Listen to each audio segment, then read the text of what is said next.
Salut tout le monde, j'espère que vous allez bien les amis. On est parti pour une nouvelle vidéo. On est à quelques jours maintenant de la trêve de Noël et aussi à quelques jours du début du mercato hivernal qui débutera, on rappelle, le 1er janvier. Donc on commence à voir fleurir pas mal d'informations en ce qui concerne le mercato. On va démarrer les amis avec les deux unes des quotidiens madrilènes. Premièrement la une du quotidien AS avec cette photo d'Hendrick, on en avait parlé hier.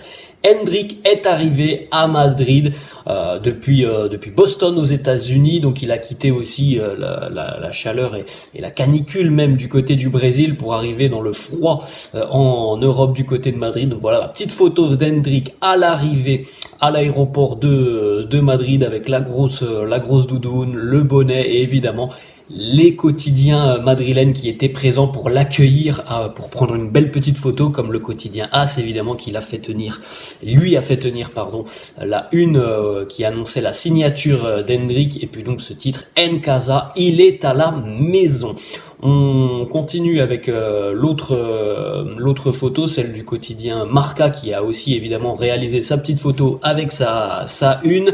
Il faut savoir que Hendrick, on le rappelle, sera présent demain au Bernabéu pour assister à la rencontre entre le Real et Villarreal. Voilà la une d'ailleurs du quotidien Marca, donc vous voyez en bas la petite photo d'Hendrick. El futuro ya está aquí, le futur est ici. Et puis la une qui est consacré à Carlo Ancelotti, más cerca del Madrid que de Brasil, plus proche du Real que du Brésil. C'est une information importante. On va en parler brièvement puisque hier avait lieu le repas de fin d'année, le repas avant Noël du côté du Real. Donc évidemment il y avait les joueurs, le staff, le président, l'équipe féminine et puis un petit peu toutes les personnes qui gravitent autour du Real. Donc voilà, évidemment par exemple quelques petites photos de cette soirée, Florentino avec l'entraîneur Carlo Ancelotti. Et donc ce que l'on a appris c'est que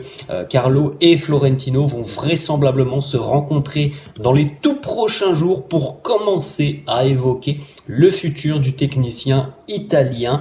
Alors on sait tous aussi que à l'heure actuelle, le début de saison et la première partie de saison du Real est vraiment très bonne, quasi exceptionnelle, ce que l'on a vu depuis le début de saison. Une défaite face à l'Atlético, sinon voilà, il y a presque que des victoires pour les merengues, donc les résultats sont évidemment plus que positifs, mais maintenant une saison ça ne se gagne pas au mois de décembre, c'est sur la seconde partie de saison que l'on va voir si le Real va être en mesure d'aller chercher les titres sur lesquels il est engagé, donc la Coupe du Roi, la Super Coupe d'Espagne, la Ligue des Champions, on n'oublie pas la Liga aussi pour les merengues, donc il est évident que si on fait le bilan à l'instant T fin décembre, oui, Carlo a mis tous les ingrédients pour ne serait-ce que pouvoir discuter d'une prolongation de contrat. Maintenant tout ça sera confirmé sur la seconde partie de saison. Si le Real termine avec aucun titre en fin de saison,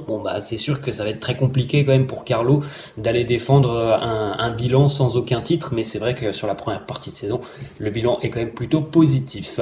On regarde encore quelques petites photos de cette soirée, donc des vœux avant Noël. Florentino avec les joueurs, il est passé évidemment un petit peu vers toutes les tables. Luka Modric par exemple, David Alaba, on l'a vu aussi évidemment échanger une petite minute avec Jude Bellingham et Brahim Diaz qui étaient à côté de Jude, deux recrues qui sont arrivés cet été et qui ont performé depuis leur arrivée à Madrid. On l'a vu aussi se diriger du côté des Brésiliens, Vinicius, Rodrigo, Eder Militao. On en parlera dans quelques secondes d'Eder Militao. On a une petite nouvelle assez intéressante. On continue les amis et là on va rentrer un petit peu plus dans le vif du sujet en ce qui concerne le match de demain et aussi quelques informations mercato. Premièrement, hier à l'entraînement, donc dans la matinée, on a pu constater officiellement le retour d'Aurélien Tchouaméni avec le groupe et il a participé d'ailleurs à l'intégralité de la séance avec le groupe. On en avait parlé hier, c'est plutôt une très bonne nouvelle et il y a maintenant de fortes chances que Aurélien soit appelé et retenu par Carlo pour affronter Villarreal demain. De toute façon, le groupe devrait tomber dans le courant de l'après-midi. Autre photo, il était de retour lui aussi sur le terrain avec ballon. C'est un petit point positif aussi, hein. Les progrès continuent pour Camavinga. Il y a quelques jours, il était de retour sur le terrain sans toucher le ballon. Là, il est de retour sur le terrain et il peut toucher un petit peu le ballon. Il ne s'entraîne pas avec le groupe et puis vous pouvez le constater aussi, il y a toujours un énorme bandage au niveau du genou pour Camavinga. Donc évidemment, il ne jouera pas demain et il ne sera pas appelé. Autre photo et autre petit point médical, Arda Güler, lui aussi de retour sur le terrain, qui a pu toucher lui aussi un petit peu le ballon, mais qui s'est entraîné tout seul, donc c'est mort, hein. Évidemment, il ne jouera pas ce week-end face à Villarreal. On regardera un petit peu ce qui se passera en début de semaine. Est-ce qu'il aura la possibilité de s'entraîner intégralement avec le groupe en début de semaine, ce qui serait évidemment positif et ce qui pourrait nous laisser penser qu'il sera appelé et disponible pour affronter Alavés dans moins d'une semaine maintenant, puisque ça sera jeudi prochain. Mais on va pas se mentir, hein, quand même, si il ne s'entraîne pas lundi, il y a très peu de chances que Arda Güler puisse jouer face au Deportivo Alavés.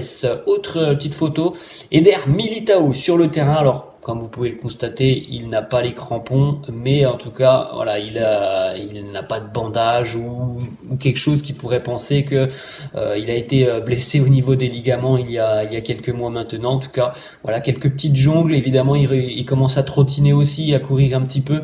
Eder Militao, donc c'est très positif quand on sait à quel point une blessure au ligament croisé est très sérieuse et très longue. Ça fait plaisir de revoir Militao 4 mois, je crois, après cette blessure, déjà revenir fouler un petit peu les pelouses. Après, bon, le retour, hein, évidemment, c'est pas pour maintenant. On continue avec une information sur le match de demain face à Villarreal. Selon le quotidien AS, le point culminant du duel Kepa-Lunin, c'était la semaine dernière face au Betis. C'est ce match visiblement qui a changé un petit peu tout, puisque le fait que Lunin a démarré alors que Kepa était apte, c'est un gros indicateur que les rôles sont peut-être en train d'être revus du côté du Real. Et puis on rappelle aussi que du côté de l'Union Berlin, il y a eu des rotations et donc c'est Kepa cette fois-ci qui était dans les buts. Maintenant, d'après le quotidien AS, il n'y a plus aucune raison pour Carlo de mettre Lunin sur le banc. Alors la réponse, de toute façon, les amis, on l'aura demain, hein. Demain, c'est un match très important face à une équipe, c'est une équipe assez sérieuse de Liga. Donc si Lunin est dans les buts demain, il n'y a plus de questions à se poser. Ça veut dire que Lunin est passé maintenant devant Kepa. On aura la réponse. Mais c'est vrai déjà que ce match face au Betis la semaine dernière, on l'avait évoqué, je crois, un petit peu lors du débrief. C'était une surprise. Toute la semaine où on nous avait annoncé Kepa. Et au final, c'était Lunin dans les buts. On continue avec une statistique. Cette saison, le Real a effectué un comeback dans 7 rencontres sur les 9 auxquels ils étaient derrière au niveau du score et du résultat. Dans 7 rencontres, le Real s'est imposé. C'est quand même une statistique assez impressionnante. C'est tout simplement le meilleur ratio, 77% de victoires sur la dernière décennie sur les grands championnats européens. C'est encore une fois une nouvelle preuve que le Real est monstrueux dans ce genre de scénario, tout simplement, où il faut revenir dans une rencontre. Et on termine, les amis, on a 3 petites informations mercato. Premièrement, la deadline. Selon le quotidien AS, le Real impose une date butoir à Kylian Mbappé pour rendre sa décision. Alors normalement, hein, dès le 1er janvier, le Real va commencer à aller prendre des informations et revenir à la charge auprès de Mbappé. Et visiblement, le Real attend une réponse de Kylian avant le 15 janvier. Du côté du club merengue, on pense que c'est bien assez la première quinzaine de janvier pour que Mbappé fasse son choix. Bon, personnellement, les amis, je ne pense pas que le choix de Mbappé sera fait au 15 janvier. On enchaîne, autre information du quotidien AS qui annonce que la clause d'Erling Haaland en 2024, donc l'été prochain, sera de 200 millions d'euros.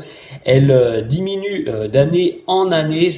Il semble difficile d'imaginer un départ de Haaland avant 2025, donc voilà, ça peut être quelque chose de problématique l'année prochaine, parce que si Mbappé ne vient pas, on peut penser que le Real n'ira peut-être pas mettre ses 200 millions d'euros directement en 2024. Bref, on en reparlera, on aura le temps d'ailleurs d'en reparler l'année prochaine parce qu'on sent bien déjà que, encore une fois, il va y avoir une grosse actualité autour de Mbappé ou de Haaland. Et dernière petite information, Santi Aouna, journaliste foot mercato, qui nous annonce que le Real fait de Leny Yoro, le jeune défenseur de Lille, sa priorité pour devenir un petit peu le nouveau Raphaël Varane. Alors le Real était allé chercher Varane du côté de Lens, très très jeune. Bah ça c'est un peu le même profil du côté de Lille, le jeune Leny Yoro, et le Real a très envie de faire un petit peu ce qui avait été réalisé avec Varane à l'époque.